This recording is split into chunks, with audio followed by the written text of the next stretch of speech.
लामो समयदेखि खाली रहेको यो कुर्सीमा आज गभर्नरको नियुक्ति भएको छ। नाम हो विश्वनाथ पौडेल। के तपाईलाई थाहा छ नेपाल राष्ट्र बैंकको गभर्नर कति पावरफुल हुन्छ? नेपाल राष्ट्र बैंकको गभर्नर सरकारको पावरफुल पदहरू मध्ये एक हो।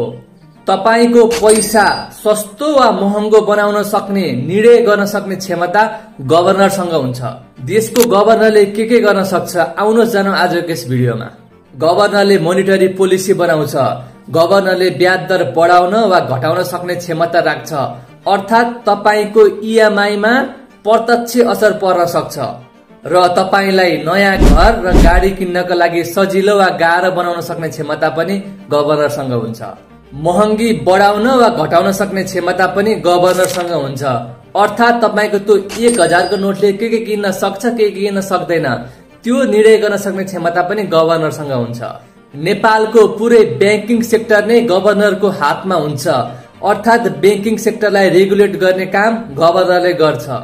बैंकहरूले लापरवाही गरेमा, नियम नमानेमा जरिवाना तिराउनेदेखि लिएर कारबाही गर्ने र बैंकहरूलाई समस्या परेमा प्लानिङ गर्ने काम पनि गभर्नरको हुन्छ।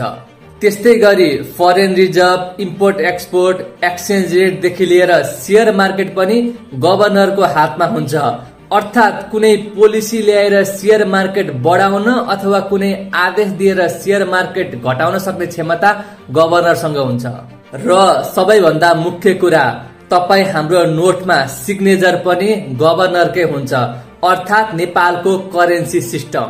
अर्थात यो कुर्सीमा बस्ने व्यक्तिले देशको आर्थिक स्थिति बदल्न सक्छ। प्रत्यक्ष रूपमा 3 करोड नेपालीको जीवनस्तरमा प्रभाव पार्न सक्छ।